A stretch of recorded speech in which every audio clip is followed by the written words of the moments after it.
right, welcome to the Starting Five on the Five Reasons YouTube channel. I'm Ethan Skolnick. You can follow me at Ethan J. Skolnick and at Five Reasons Sports.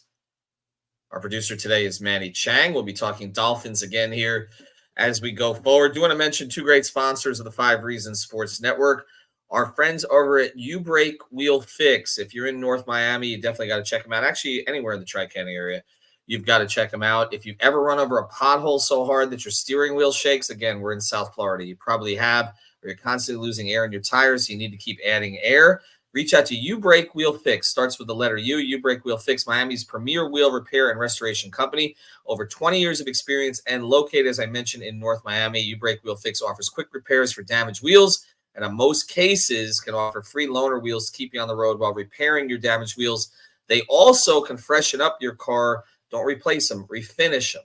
Their in-house wheel refinishing solutions such as powder coating, machining, and polishing will give your car the new look that it deserves. So contact Mark and his staff at 305-748-0112. That's 305-748-0112 or ubrakewheelfix.com. Also, if you mention Five Reasons, you get 5.5% off your next repair. Also sponsored by our friends over at Prize Picks. Use the code 5. Lots of props up for that Dolphins-Bills game, although no Dolphins running backs yet because we're still waiting on that. But again, you put down $5 legal in the state of Florida. They give you $50 to play. All right, we're turning our attention now to Dolphins-Bills after a lot of drama, obviously, with the Tyreek Hill situation. Tyreek is expected to speak to the media today, by the way, which is unusual. The day before a game. Players typically not made available the day before a game, but Tyreek will be speaking around noon today, and so there'll be coverage of that all over the internet. And obviously, he has a point that he wants to make. So I'm sure that there will be some things said about the video, which has come out since the last time that he spoke. Of course, he spoke right after the game the other day, and he probably has some things he wants to clarify. But again, that story is not completely going away, but we're turning our attention here to the game itself. So the Dolphins on Thursday night will play the Bills. You know the storyline. They've beaten the Bills one time in the past 6 years. And this comes down to one simple thing for me as far as beating the Bills. And this is fairly obvious, but the Bills defense has turned over. They've lost, I think, 5 starters since last season and some supporting players. It's a different group. They gave up a ton of points in the opener. They can be scored upon. The Dolphins will come in with a script. We're probably again, they'll hope that they get off to a better start. We're not really in rhythm in the last game. We can cite a whole bunch of different reasons for that. Maybe some of it was Jacksonville. Maybe some of it was not really practicing quite as much or as hard. There was a lot of load management that went on during this training camp. And some of it could have been a distraction from the Hill situation that happened right before the game. Either way, they weren't as sharp as they typically are with the script because that's when they scored a lot of their points last year. First drive, first quarter, first drive, third quarter, when McDaniel was able to script plays that Tua was able to follow. First 2 drives this time didn't really go anywhere. But I do believe they'll score points on Thursday. The issue is pretty simple. They got to keep Josh Allen from running all over them. And I'll go through some of the numbers on this. But again, you're dealing with new receivers, no Davis, no Diggs. It's a different group. They feature the tight end a little bit more.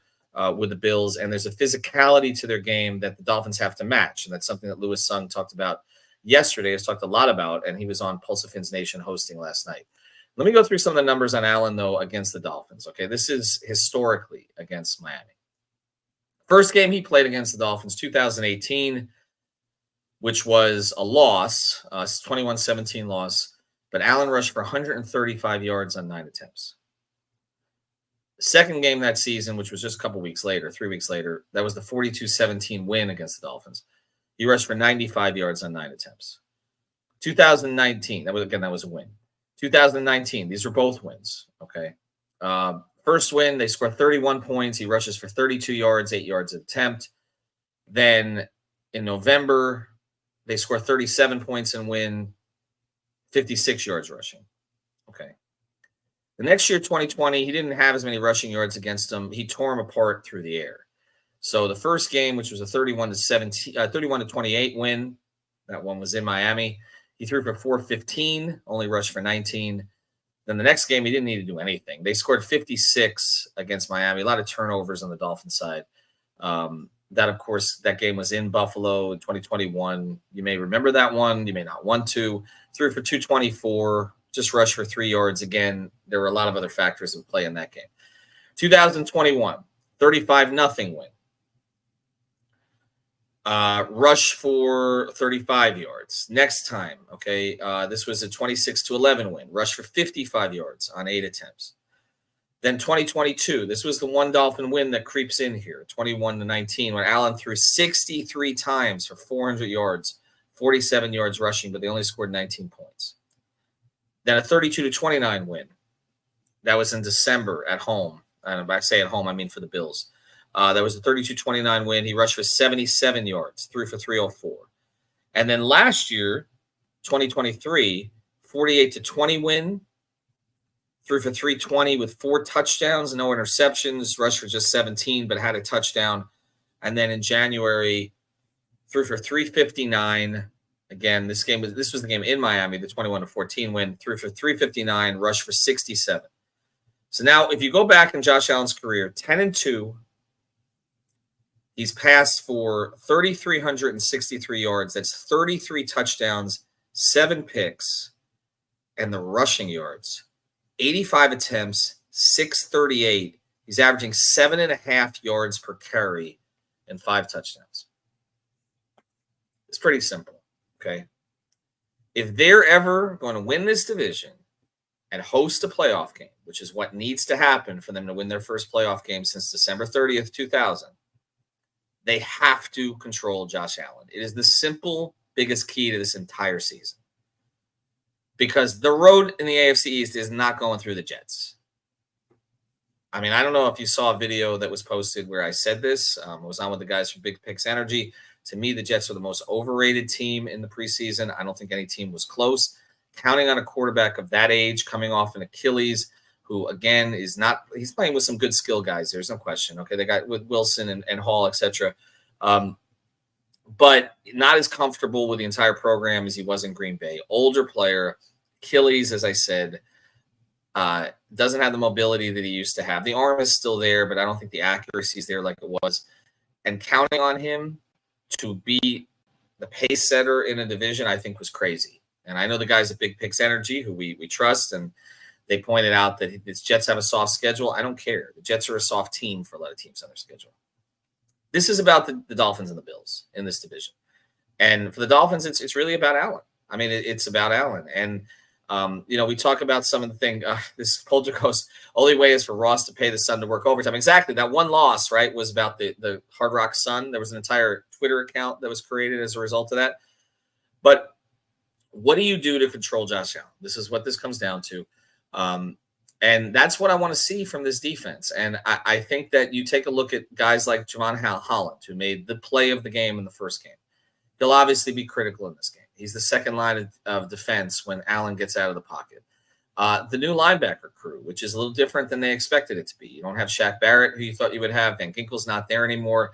They're going to have to spy Allen. They're going to have to keep him contained.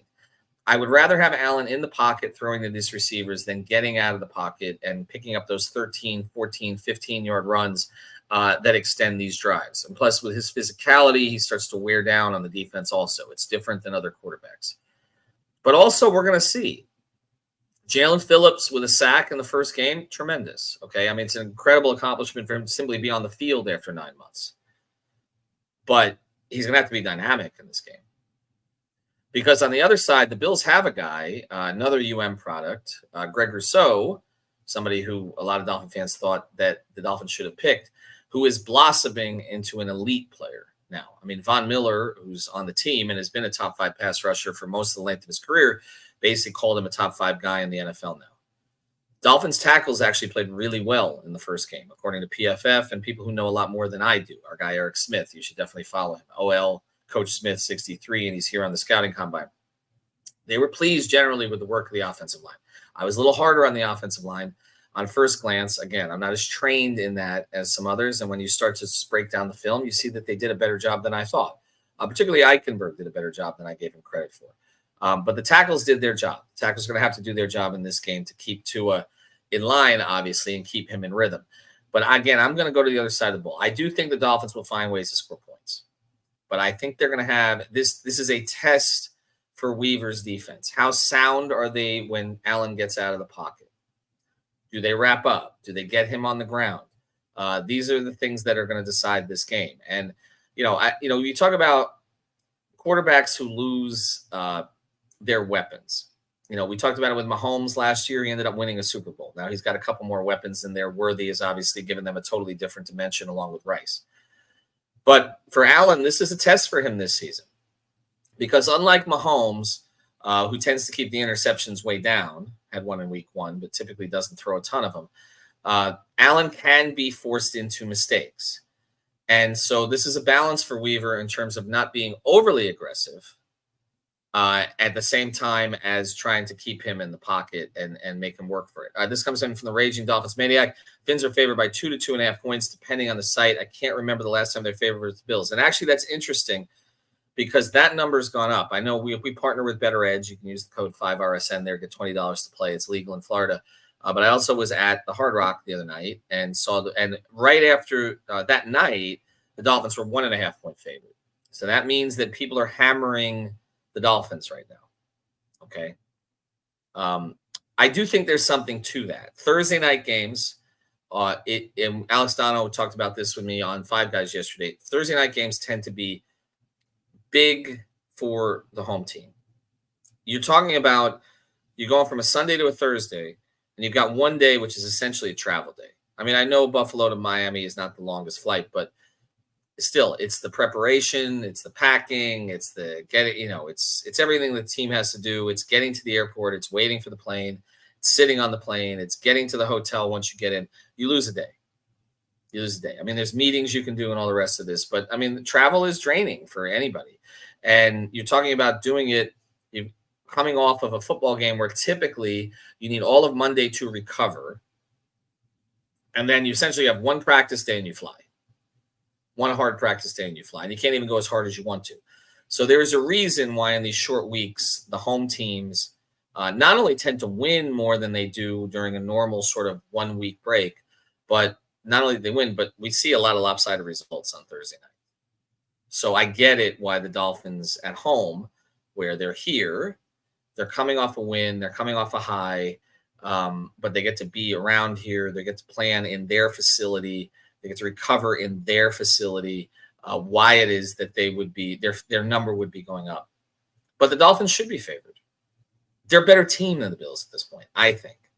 They just haven't proven it on the field because they haven't been able to control one guy, and also because, as Lewis always talks about, they've been out physical. We'll see if they can correct that latter part. Now, it doesn't help that 2 of their primary backs are questionable, didn't practice this week. And I don't know if either is going to play or if you're going to get one. I had a feeling this year, and I think he's a terrific person, and he had a tremendous year last year that should always be remembered. But I just had a feeling that Mostert was going to fall off this year.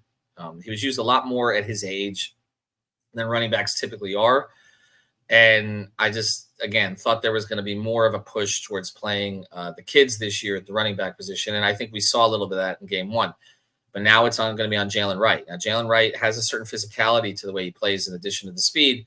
And, maybe that'll be a good thing to throw into the mix here. But, again, the running back position, exactly. You got Jalen Wright for a reason. This is the reason. I mean, you really need 3 backs in the modern NFL because you're going to have 1 or 2 that's nicked up most of the time.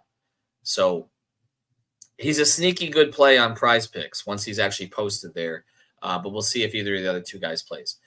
My prediction for tomorrow, and I'll be at the game, I think they finally break through against this team. I think they finally break through because I think there's less for them to worry about defensively than there has been, and I think they'll get to Allen enough to get a couple of mistakes. But again, I'm going to mention it here, okay? This guy, we can talk about Mahomes and everything else, but this guy, for all his flaws, and he has flaws, has been the single biggest nemesis for the Dolphins over the past 6 years. I mean, 7.5 per rushing attempt, 638 yards, 67% completions, 33 touchdowns, 7 interceptions, 10-2. If they get through the Josh Allen thing, okay, and they're 2-0, and then they have 10 days to prepare for their next game, there's a lot of people that are going to be starting to talk about the Dolphins as serious threats to what look like the two best teams in the AFC, which would be the two teams that played opening weekend, which would be Kansas City and Baltimore. So this is a game that we talk about. Jacksonville is a good win against a team that's kind of a borderline playoff team. But this is the game this entire offseason that when we looked at it, we're like, okay, if you can beat Buffalo. So that's what we'll be covering here on the site going forward. All right, and thanks, Manny, for producing. Check out our sponsor, U-Break Wheel Fix, and then comment with us. Throw it at U-Break, not just here, but also at the 5 Reasons Sports Twitter account. I'm going to put up a Josh Allen post. What would be your strategy to control Josh Allen this weekend? Also, catch the Inside Leverage show. That's tonight, I believe, at 8 o'clock, and all of our coverage throughout the week. Also, for your soccer fans, Messi and Company is back here on the site, and several episodes of 5 on the Floor. Have a good day, everybody.